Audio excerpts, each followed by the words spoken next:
Hi, everyone, and welcome to the most recent edition of Reach the World's live stream series for the Endurance22 Expedition. My name is Chris Ahern. I am Director of Partnerships here at Reach the World, and I am so excited to be able to speak with you all today.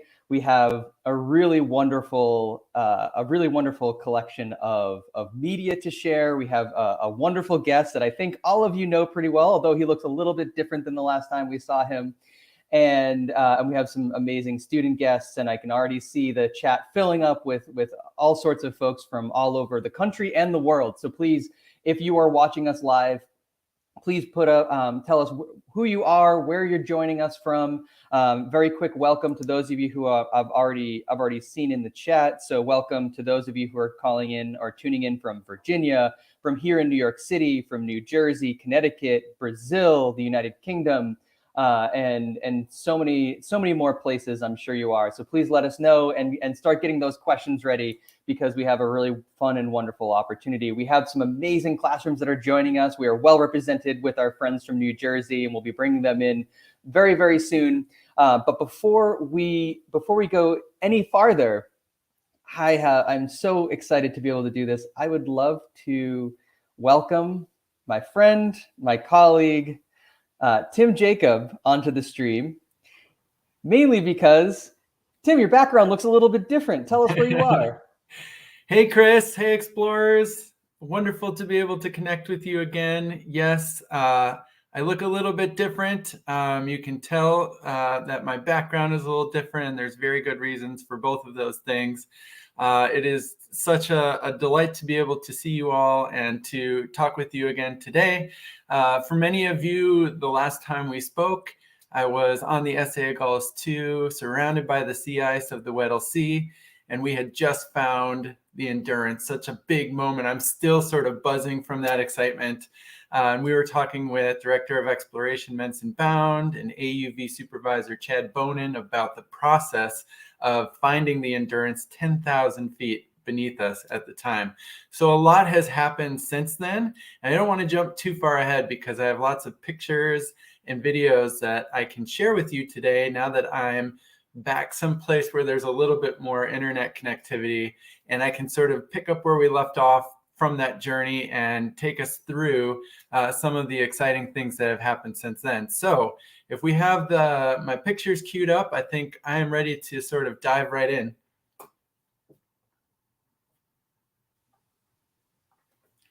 Excellent. All right, so what you're looking at right now, I really wanted to start with a map. I love maps. I'm a former geography teacher, social studies teacher, and I think maps can tell you so much. And just to give you a sense of where we've been, where I've been, and where you traveled with me, up here on the top right corner of the screen, you can see South Africa, the bottom of South Africa. And if you follow the red line that leads from the bottom of South Africa, you can see the journey of the Agulhas 2 over many days.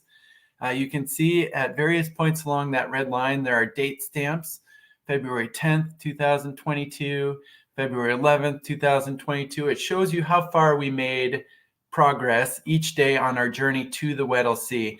Way down at the bottom corner of the map, you can see lots of color, that beautiful purple and the red and the green. This is actually a map showing sea ice. It was produced by some of the amazing scientists at Drift and Noise, who were on the ship and sort of giving the expedition some very interesting daily information about the sea ice in the Weddell Sea. You can see all the way at the bottom, we've labeled Endurance, where Endurance was, where we found it. And then after we were finished with the search, we sort of headed north from there. You can see a second red line that goes up pretty much straight up to this finger-shaped island that's in the top left corner of the screen. And we made a special visit to an island called South Georgia Island. And I'm going to talk about that today. I'm going to pick up where we left off after finding Endurance and talk about the journey up through South Georgia Island. And then you can see the beginning of that red line on our way back to Cape Town. So let's take a look at our next picture here. All right, so This was a very, very fun part of the expedition. After we discovered Endurance and we did all of the mapping of the shipwreck, which took several more dives of the AUV as Chad Bonin and our friends on the subsea team switched out some of the components on the AUV so we could do a really complete and thorough mapping of the wreck. We had a little bit of time to celebrate, and we thought, hey, you know what we should do? We should set up the ice camps that we didn't actually need, but we have all the stuff, so let's have a party on the ice. So you can see in this picture that the ship's crew opened that big, you can see a white square on the side of the ship. We just opened it right up and put a gangplank, that path down from the ship to the ice, and everybody got to sort of come out onto the ice. We set up some of the tents so that we could have all experienced what it would be like to camp on the sea ice. What you need to remember is that this looks like solid ground, but really everyone here in this picture is standing on about 3 or 4 feet of ice, and underneath that is about 10,000 feet of water. And underneath that 10,000 feet of water, we are right on top of Sir Ernest Shackleton's Endurance, way beneath us. So it's the perfect place to have a celebration of all the hard work that everybody did. And as part of this, we had some very curious onlookers. We came out on the ice, and you can see sort of in this bottom right corner, there are a bunch of emperor penguins who really, really wanted to come over and see what was going on. And we can't go towards the penguins. We just sort of sat, and they came to us. They were so curious. They wanted to see what this big red ship was. They wanted to see what everybody was celebrating. And we had a lot of fun just sort of letting the emperor penguins waddle amongst us. The crew on the ship made this beautiful sign. You can see along the top of the sign, there are flags representing the nations that were involved in this expedition. I see South Africa, I see Sweden, I see Switzerland, I see Finland, I see France, United States, Great Britain, Russia, Germany, and I think that's New Zealand or the Falkland Islands on the far right corner. Everybody on the expedition signed this sign. If you look really closely, you might be able to see my signature on there. It's sort of in the bottom right corner. But it was a chance for us all to take a picture with the sign and celebrate the fact that we had found Endurance. It was a great day. We got to eat food on the ice. We had a picnic on the ice. We played some soccer. People were flying drones. There was just general celebration. It was a great way to end the search. So after that, oh, here's a couple more emperor penguins. Really, I can't stress enough that these penguins were so curious. They wanted to see us as much as we wanted to see them. So if we just sort of came out on the ice and started, talking to our friends and having the celebration, the emperor penguins slid on their big bellies right over to us and did sort of this with their heads and looked all around. It was really, really neat to have these beautiful animals so close to us, and got a lot of great pictures when they came up onto the ice. So after that, I think the next picture may be the beginning of, oh, wait, one more thing. Yes, when we finished our party on the ice, we took all of those things back into the ship. We didn't want to leave anything in the Weddell Sea. That included the sign. We did not leave the sign on the ice. It wouldn't have stayed there anyway. It would have floated with the ice off far away. So we took everything with us and brought it back on the ship. And then the big thing, and this, a lot of people were thinking about this even before we started leaving the Weddell Sea, was how are we going to get out of the ice, right? Since we had arrived at the Weddell Sea, the edge, the distance between where we were and the open water of the South Atlantic had grown by almost 40 nautical miles. So we were 50 nautical miles from open water in the ice, and we needed to find the best path, kind of our exit path out of the ice. So one of the things I got to participate in was a reconnaissance flight on this helicopter that you can see right here. And we flew ahead of the ship and looked for the leads or the openings in the ice that the ship could follow and get safely out of the Weddell Sea. And I think I have a video queued up here that will show you some of the neat things that I saw as part of that flight.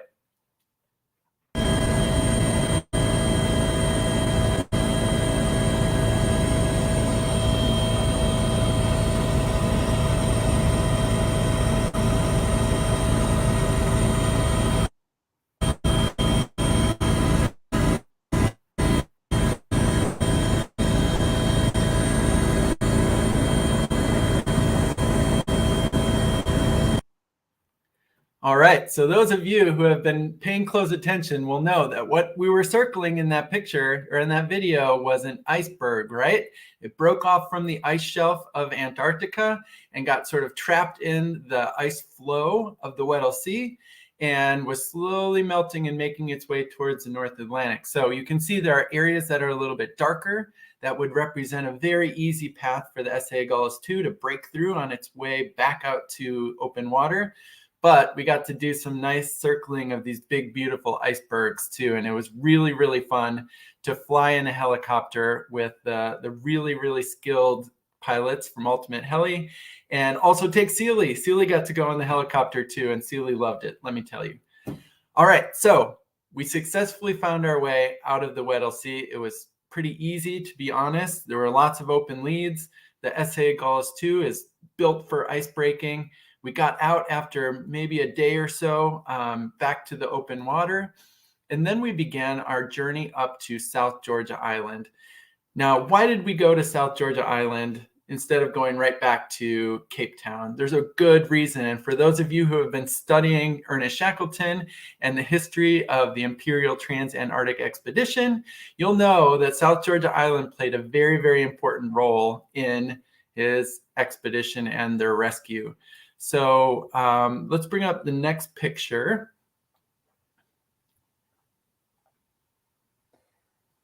So Tim, as we're getting these images ready to go, oh, looks like there's a braai real quick.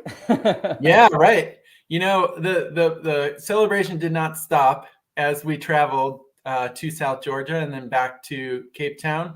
This was a traditional South African braai or barbecue on the helideck on the back of the ship. You can see lots of members of the ship's crew and the expedition team. They put out these big grills on the helideck. It was a really nice day. We were surrounded by whales. It was a crazy scene to see ice and whales and smell, meat grilling. And everybody was really happy. But you can see in a South African braai, you pick your meat or you pick whatever you want to grill and you grill it yourself on top of this really hot grill surface. So this was just another way that we celebrated finding the Endurance on our way to South Georgia. Tim, as we're getting some of the next photos ready to go, I do want to quickly mention, because we've had a lot of people introduce themselves from the chat. So I do want to say welcome to our friends who are joining us from Texas, North Carolina, Los Angeles, California. It looks like some of the Explorers Club members out on the West Coast are joining us today. So hello to you all. Minnesota, Canada, Italy, and also Toulon, France. Or it sounds like Fred from the Subsea team is finally back. So well, welcome home, Fred. So we're really excited to have all of you here for that. So we're about to get into South Georgia. Before we do that, I do want to maybe see, because we're kind of like we're building our story, we're building our journey along. Maybe this is a chance for us, before we get into talking about South Georgia, to maybe bring in some of our classrooms and see if any students have any questions about that first part of that. And Absolutely. And so maybe let's bring in our friends from Hillsdale, New Jersey. So Ms. Pauz's class. Let's see if we can maybe bring you on. If there's any students who have a question for Tim about what we've seen so far today. Okay, Dylan, let me see. What's your question, honey? Go ahead. You can just ask it. Go ahead, Dylan. Where in the Weddell Sea was the Endurance? Did you say your name was Dylan? Yes. Hey, Dylan, great question. Thank you for asking it. So Endurance we sort of knew where to look, right? Because the Shackleton and Frank Worsley had recorded more or less the sync coordinates of the ship when it went down. So we had a general idea of where to look, but the tricky part was figuring out where the ship would have gone in the few days between the two really, the last two accurate recordings of where the ship was. And the ice, as we've learned, moves a lot, right? From day to day. So we sort of made a big box around that spot, and we ended up finding the ship towards the bottom of that search box, about 4 kilometers away from where that final coordinates of Frank Worsley's said it was.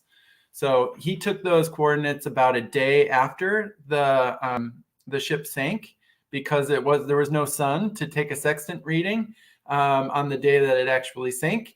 And it just gives you a sense of how much that ice moved in that one day from when the ship sank to when he could take a reading and figure out where they were on the ice. So the ice moved 4 kilometers or 3 miles or so away from the shipwreck in that one day between when the ship sank and when he took the reading. But now, because the AUV had GPS, right, it knew exactly where it was in the water, we have the perfect coordinates. We know exactly where the ship is now, and it's about 4 kilometers away from where those last recordings were. Great question. I wanted to quickly mention that on explore.reachtheworld.org, on our resources page, we've created a really wonderful resource that helps students explore the math of the sinking, that when ships like the Endurance sink, they don't sink straight down. There's things like current that force the ship to move. And to give you a sense of some of the calculations that the subsea team, that Menson Bound, the chief archaeologist, and the other members of the Endurance expedition had to calculate in order to figure out where the ship might be. So let's bring on Miss Latour's class from Lincoln Elementary in Hasbrook Heights. And while we're bringing them on, well, I do see a question in the chat, Tim, and I assume he's nearby, but there's a student who's asking who Sealy is. So, oh, that's a good question. Sealy is right here. All right, there's Sealy Shackleton, named by popular demand from our students. So Sealy has been an amazing member of our expedition crew. So let's kick it over to Hasbrook Heights. Go ahead. Wait, how scary was it to go through the roaring sporty sea? Ooh, such a good question. Such a good question. And, I have not spent a lot of time on ships prior to this expedition. And I knew that the roaring 40s, and there's even the furious 50s, those like sections of the ocean are really known for rough waves. I found it to be very exciting, to be honest. I have had a lot of confidence that the SA Gullis II had been through those waters before. But the thing that I really wasn't prepared for was how much the ship rolls like this from side to side. If you have been studying angles, you know that like a ship, if it's lying flat, if it rolled this way, it could roll like 18 degrees this way and then 18 degrees the other way. And that feels like a lot, especially when you're on the higher levels of the ship. You really go back and forth a lot. And I've even been told that sometimes the SA Gullis II can go as much as 40 or 45 degrees from side to side, which is a long way from side to side. But for the most part, it was very exciting. You just had to be kind of safe because there was water washing over the back of the ship. You couldn't go onto the back deck when the water or when the seas were really rough. But if you did go on the back deck, sometimes the waves were like higher than you on the side. It looked like a scene from Moana. Someone on the expedition described it that way, where the waves were higher than your head as they sort of rolled past the ship. And it was a very neat experience. Amazing question. I love that. I love the fact that it's clearly the students at Lincoln are really doing their geography, which as a former social studies teacher, I love. So let's go to Miss Schaffer's class, to another one of our amazing groups of students from Lincoln. We have any student questions there? Hey, Miss Schaffer's class. Hi. Hello. I'm Travis. What was it like camping on the ice? Hey, Travis, good question. I didn't really know what to expect besides the fact that it might be kind of cold. But the thing that I was really happily surprised is that the team in charge of the ice camps, the team from White Desert, had all the perfect gear. In fact, they made it so warm and easy and comfortable for us that it kind of just felt like camping on land, except you were stepping on ice. If you thought about it, it was kind of crazy to think you're standing on ice above all that water. But if you didn't think too hard about it, it just felt like you were in a tent on sort of a chilly evening. And then you would pop out of the tent and see penguins, and it would be an immediate reminder that you're someplace a little different than most people get to camp. Thank you. Yeah, thank you for a nice question. And Tim, what kind of food did you eat when you guys were out in the ice? Was it like an MRE, right? In the military, there's the meals ready to eat, which is the kind of just add water and let it cook on its own, or was it a little bit nicer than that? It was quite a bit nicer than that. There was no real roughing it. The food was exceptional. I think there was some like curry, sort of Indian food with vegetables. There was rice. There was hot chocolate. There was coffee. It was a celebration meal that was really, really nicely managed by the White Desert team. I felt really lucky to and kind of just amazed that such food could be eaten in such a remote area. It was a really nice picnic. That's awesome. And the White Desert guys, if you guys haven't seen, or those of you who are out in YouTube and Facebook land, if you haven't seen our live stream where Tim spoke with the White Desert folks, please check out that live stream on our YouTube channel. It really gives you an idea of the incredible work that they do and some of the preparations that they had to do. So let's bring in Miss Brancato's class, our last classroom in New Jersey, before we jump back into talking about South Georgia. Hi, I'm Hussein from Miss Brancato's class. I was gonna ask if you had to face any obstacles in the ship. Did you guys have to go through any like icebergs or anything in your way? Yeah, hey Hussein, great question. I have to say that one of my favorite things about this whole expedition was standing right on the bow or the very frontmost spot of the ship as we were breaking through ice, because you could really stand right over the front of the ship as we were cutting through the ice or breaking the ice. And sometimes, even with a ship as mighty as the SA-Gullis II, they realized that maybe the ice they were trying to get through was a little bit more than the ship could handle. So we would stop and we would start to slowly back up, and we back up a ways, and then we would build up some speed and go right through the ice. We'd rise up on top of it, and the full weight of the ship would crunch down on the ice, and these like lightning beams of cracks in the ice would shoot off in all directions, and then we would keep going through the ice. So that was a challenge, but really the people who were driving the ship, the captain, the ice pilot, all of the people up on the bridge have done that for many years. So they really knew what the ship could handle, when it was a good idea to like just build up some speed and go a little bit harder, and when it was probably a better idea to try to find a different way, look for one of those ice leads, maybe off to one of the sides where it would be an easier path on the ship. Yeah, another great question. This is just yet another example of how in such safe hands and excellent hands you were, not just with Captain Knowledge Bengu, who is the captain of the SA-Gullis II, but his entire team. We also had a chance to speak with some of the cadets, some of which were part of their jobs were beginning to plan those paths and trying to figure out where the ship should go in terms of planning those next elements of the journey. So it's really incredible and just speaks to how amazing that crew was and how lucky we were to be able to speak with them. So let's come back in. Let's start talking about South Georgia. I'm really excited to be able to share these photos and these videos with everyone. And while we're getting those queued up, Miss Mesk's students from PS1 wanted to know how long it took to get to South Georgia from that wreck site. So as we're bringing up the images again, I think that's a good question to bridge. Yeah, it took us about 3 or 4 days to get from the sink site of Endurance to Grytviken, which is the whaling outpost, former whaling outpost that we visited in South Georgia. And about 1 day of that was breaking through ice to get to the open ocean. And then we could pick up the speed a little bit and head straight for South Georgia. And for those, I'll dive right into this picture because I love this picture. I love the story of Shackleton. I have followed and learned about it just alongside you on this voyage.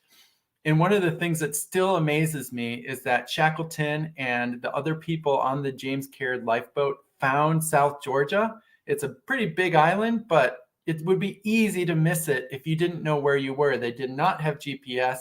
They didn't have a really great map at the time, anything that would really precisely tell them where they were, they had to use, the sextant. They had to use some of the tools for navigation at the time. And amazingly, if you go back to that picture, when we approached South Georgia, it was enveloped in this cloud bank. It was it would have been so easy. And in this picture, we're maybe a mile or two off the coast of the island. It would have been so easy to sail right past that island and not know it was ever there unless we knew for sure it was there, which we did because we had GPS and some modern map tools. But it just gave me a deeper appreciation for how Shackleton and the members of the expedition who were on the James Caird found this island in the middle of the ocean.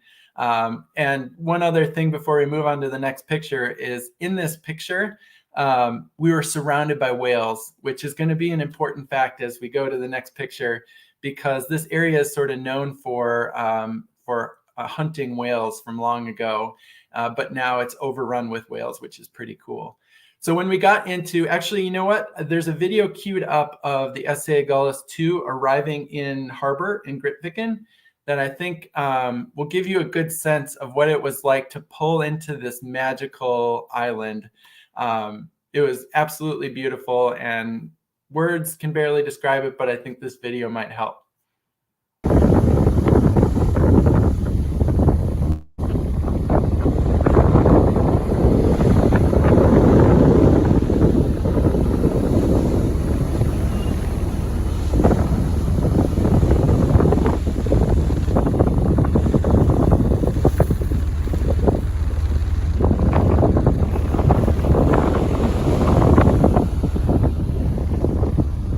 You can see up in front, there are some glaciers, some snow coming down into the bay, lots of high mountain peaks in the back. So arriving at South Georgia was a really exciting thing for all of us. We hadn't seen land for a very long time. I think we were maybe like going on 30 days without seeing land or even anything green. Think about that. We had been at sea, we'd been in the sea ice, or we'd been sort of part of this return journey back to Cape Town, and we had not seen solid land. It gave me a really, really good sense, again, for what Shackleton and his crew would have thought when they saw this solid land where they knew that there were people. So next picture, when we got there, it's important, this is a very remote place. We didn't want to bring any sort of seeds or invasive species or anything that was stuck to the Velcro on our shirts or in the treads of our boots. So on the previous picture, there's a bucket where we washed off our boots to make sure we weren't sort of carrying any seeds or anything that would be bad for the environment on South Georgia, cleaned off all of our gear. And then on the next picture, you can see the fast response craft that I think there are 2 of them on the SA Agulhas 2. We climbed down a ladder on the side of the ship, and this craft took maybe 7 or 8 people at once into the former whaling outpost of Grytviken, which I believe is the next picture. And there you go. Look who greeted me when I touched land in Grytviken. It was fur seal pup season. These baby fur seals were everywhere, and they were so cute. This one came right up to me, and I sat down, and it came right up to me and started sniffing my knees and was very curious about me. It was like a little puppy with flippers, and we hung out for a little bit.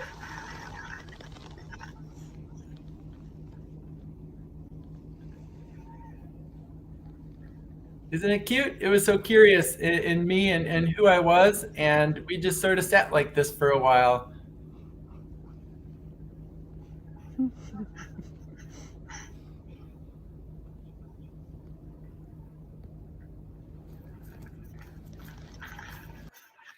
All right, so you can see in the background of that video, there's some old rusty equipment from when Grytviken, South Georgia, was a whaling outpost.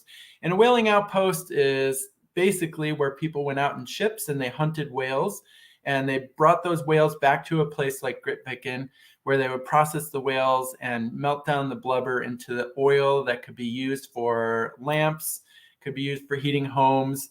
It's not really used that much anymore. In fact, there are very few places around the world where people still hunt whales. But this was sort of a historical site where you could see what that might have been like a long time ago. And so for those of you who tried to tune into my live stream from Grytviken, I appreciate you trying. When I got there, I was sort of realized that Grytviken is surrounded by mountains, and my satellite communication system was not going to work because it didn't have a clear view of the equator, which it needed to work. So I recorded a video while I was there. I climbed a hill so you could sort of see what it might have been like for Shackleton, and I think Tom Crean and Frank Worsley were the two others who crossed Grytviken, who crossed South Georgia with Shackleton. Gives you a sense of what they might have seen. Now, I made one mistake in my excitement for this video. When Shackleton and Tom Crean and Frank Worsley crossed South Georgia, they arrived at a different whaling outpost called Stromness, and that's a little bit further up the coast than Grytviken, but you'll get the idea when you see this video. Right before the video gets cued in, I do, just because I knew that's what you were going to say, and our friends from Allen, Texas, were asking about if the Agulhas went into Stromness Harbor, where Shackleton, Worsley, Crean were managed to find assistance for the crew. But you guys went to Grytviken instead, correct? We went to Grytviken, and the reason we chose Grytviken is because that is where Sir Ernest Shackleton is buried. And we went to that area specifically so that we could visit his gravesite and just sort of pay our respects and let him know that we had found his beloved ship Endurance. So that's a great intro to this video that will, I hope, give you an oversight of what it was like to be in Grytviken and what that was like. Hey explorers, it's Tim. Welcome to the former whaling spot of Grytviken here on the South Georgia island. And we are here, of course, because we have come to pay tribute to the great Sir Ernest Shackleton, who is buried here on this tiny, tiny spot. Grytviken, by far, in my experience, has way more seals and baby seals than humans. I've seen a handful of people who live here year-round, but there are seals everywhere, and there are baby seals, pups, everywhere you walk. Right over my shoulder here, you can see a graveyard, and that is where Sir Ernest Shackleton is buried. You can walk to that graveyard along the coast here, stepping around the seals and their pups. And then down below me to this side is the former whaling town of Grytviken. You can see all of the old storage tanks for the whale oil and the whale blubber and the things that the whalers used to harvest. There's no whaling anymore at South Georgia. All of this equipment is just resting and rusting, and really the animals have taken over here. It's been absolutely amazing to see this place. I'm so happy to share it with you. You can see the SA Agulhas 2 parked in the harbor right there over my shoulder. And the sun is just going down here in Grytviken on South Georgia Island. So happy you could join me here. Such a privilege to share this spot with you, which very few people get to visit. You can just imagine from where I am right now. I'm going to turn around. When Sir Ernest Shackleton and his expedition team members came over the top of these mountains, and they listened really hard, and they heard the sound of the whistle down here at the whale processing plant go off. It was a sign for the first time in a long time that there were humans nearby who could help them and rescue them. And I just get that feeling as I stand here on this hillside, and I'm just about to walk down in a very similar path that Ernest Shackleton would have walked down back into this small community and reconnect with the other members of the expedition.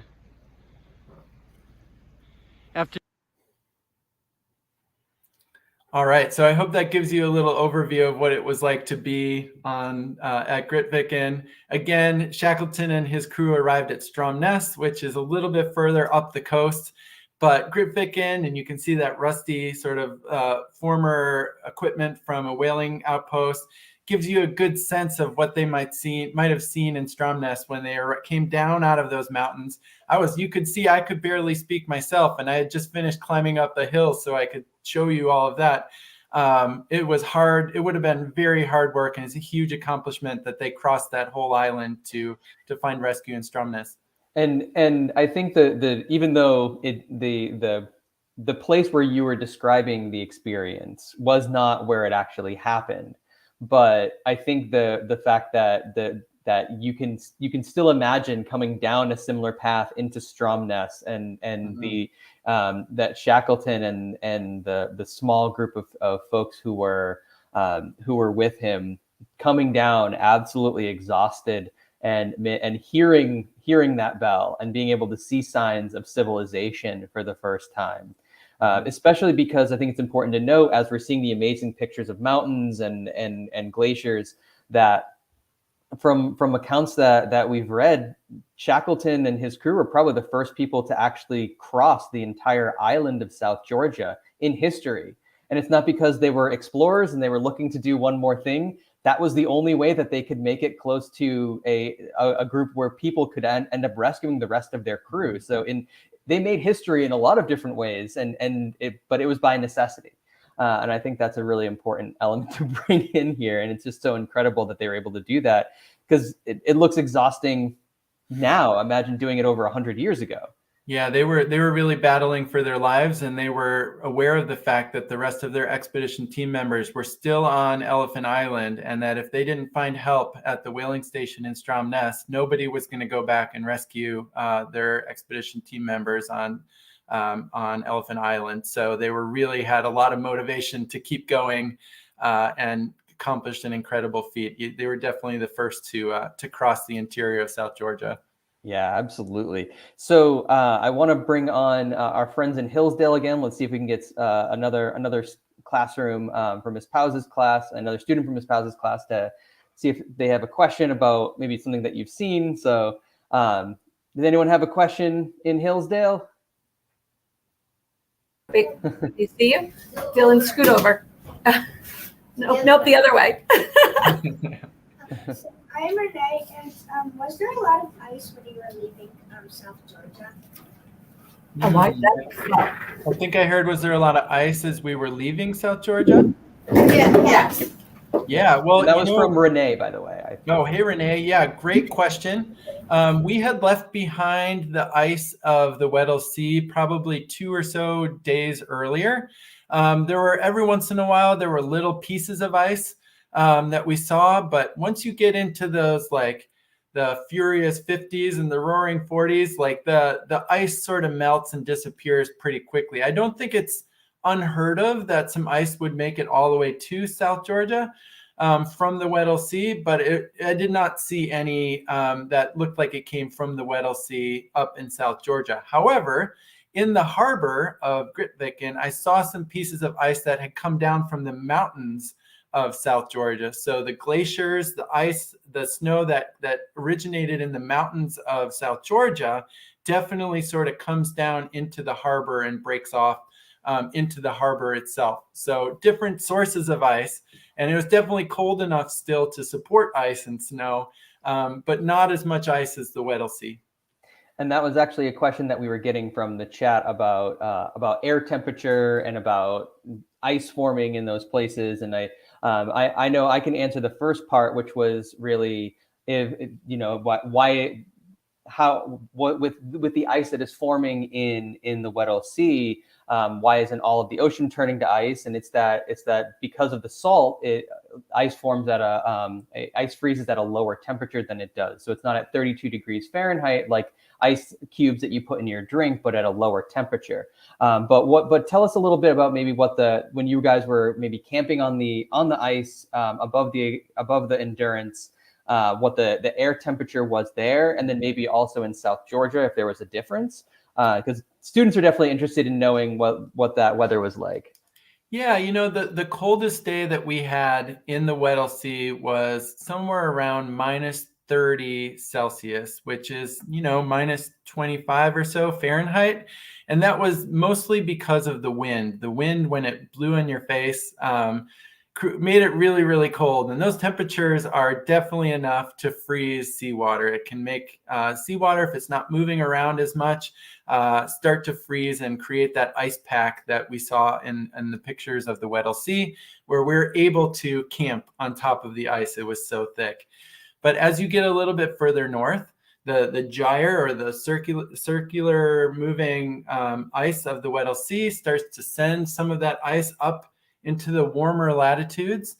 And by warm, it's like a little bit warmer, you know, it's in the 20s.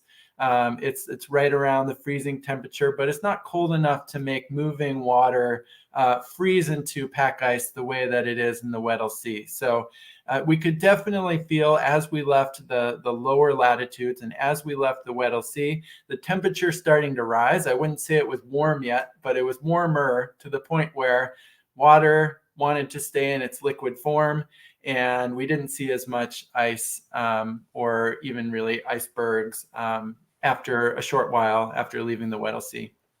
Oh, thank you for that. That's super helpful. So let's bring in Miss Latour's classroom and see if we have any students there who have any questions about South Georgia or anything else. Okay. When you had found Shackleton's ship, was there anything specific that you liked about the ship? Ooh, I liked so much about the ship. Great question. It was so exciting to see the ship. I can't express enough how exciting it was after 107 years to be the first people to see this ship. The ship, as you got to see on the pictures, is in really good shape. Sometimes shipwrecks are really busted open or have deteriorated in a way that makes it hard to imagine what they look like when they were in their prime. But Endurance is in really good shape. And one of the things that really surprised me is that when you look closely, there are lots of sort of artifacts of everyday life on the ship that were very exciting. There were dishes, there were cups, there were boots. You could see exactly where the mast broke off. You could see the splinters on the mast. You could see, after studying the historical pictures of Endurance, you could look through a window, a porthole, and say, you know, I can't go in there right now, but I know on the other side of this window is where Shackleton's room was. This is the actual room that he had on the Endurance. So yes, there are a lot of really interesting artifacts on the ship. And there are also a lot of really interesting marine animals, which is a whole other topic, but there's people are already starting, marine biologists are already starting to look at the wreck and say, whoa, what is that crazy crab? Or what is that crazy creature that's living on this wreck? And we're learning a lot about some of the animals in the Weddell Sea just by looking at what's living on the wreck. I was actually going to say that my favorite thing in looking at those videos and photos, and we were so lucky and so excited to see them as some of the images were coming out as we were getting ready for the big announcement event that we had a couple of weeks ago. My favorite was seeing the sea creatures that had made the Endurance their home over the last 100 years. Mm-hmm. That to me was incredible when you think about the fact that it was found 10,000 feet below the ocean surface, mm-hmm. and there's not as much known about what lives in that deep because it's really hard to get things down there, whether it's a submarine or a remote operated vehicle. And to be able to collect that information just because by happenstance those things decided to move into this new ship that they happened to find was incredible. And to see the scientists that were immediately on social media saying, oh, I think that's a new type of crab. I don't think we ever saw that it might actually live in the Antarctic waters before. That got me so excited. So let's yeah, absolutely. Let's bring in Miss Brancato's class and see if we have any students there that have a question. Go ahead. You have to pull your mask out over here. Hi, my name is Brianna.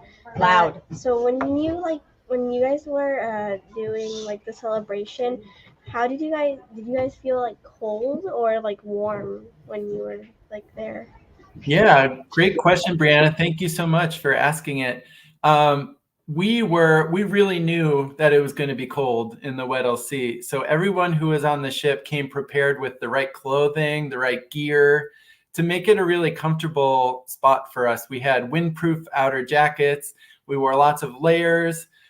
We had extra socks. We had waterproof boots, all the things that you need to, I'm sure as you're walking around New Jersey in the winter, you don't wear what you would wear in the summer. You have special clothes to sort of keep you warm and keep you dry, right?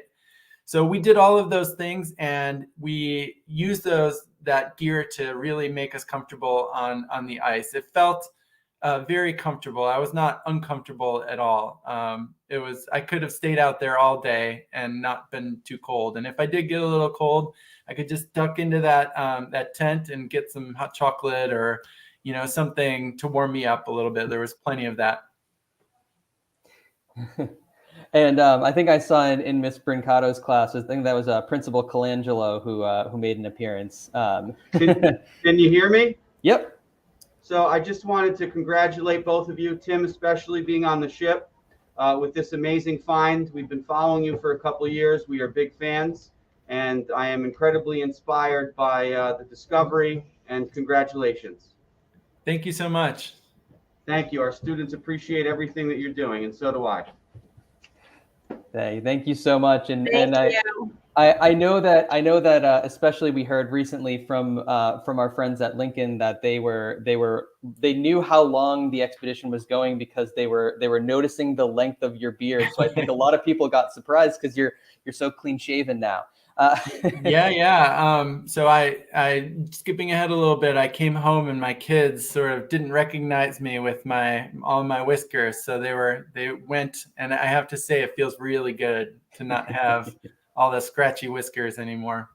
Yeah, I bet. So we're running a little bit low on time now, but I do want us to quickly mention to all of our classrooms out there that we have set up this amazing Padlet. We'll do a live stream next week where we'll share some of the videos on stream and talk a little bit about that.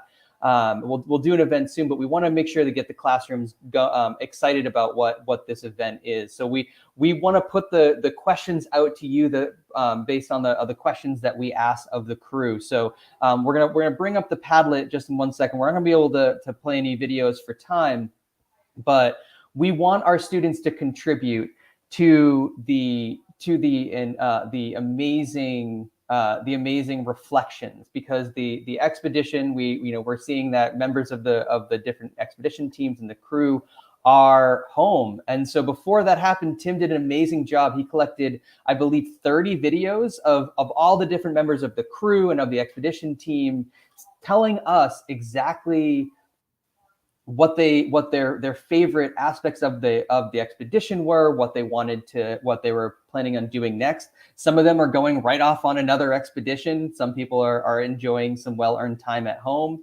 And so we want you to read and watch some of these amazing reflections, but more importantly, we want your input. We want to hear from you. So teachers out there that are watching this live or in the future who are watching this recording, start to ask your students the same questions. We have some amazing prompts. I believe we can put this into the chat, the link to this Padlet.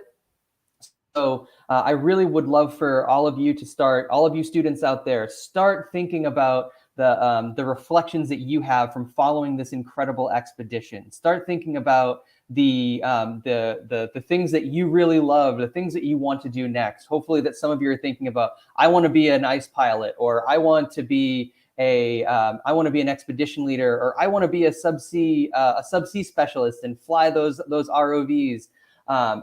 Maybe some of you are thinking about that, or maybe some of you are just thinking about your own adventures that you want to do. Regardless of what it is, I want you to start planning those out. And as you're having those conversations with fellow students and your teachers, we want you to contribute to these reflections. And we'll be sharing those amongst our amazing learning community. And we'll also be sharing those with members of the expeditionary team, Tim included. So please use that link, and please begin to do that.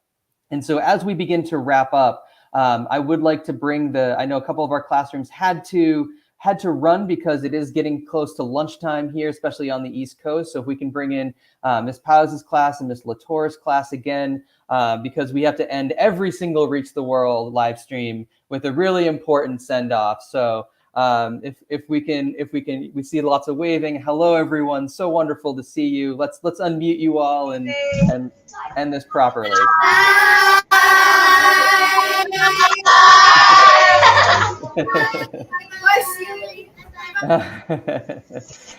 Awesome. Well, thank you all so much. Tim, so wonderful to see you. So glad to see you at home. So great to see you with an amazing connection. I know it was a little bit harder to connect when we were on board. It's a lot easier in Chicago. And excited to speak with you again really soon and share some more stories from the expedition. Yeah, Chris, if we have 10 more seconds, there's a photo of me standing next to Shackleton's grave that I think we should use to close us out, because it brings this story of my visit to South Georgia to an end. It's important to know that the expedition team visited Shackleton's grave and paid our respects and had a really nice ceremony that you'll be able to see when the documentary comes out later this year. But if that photo is available of the gravesite, I think it might be a nice sort of way to end.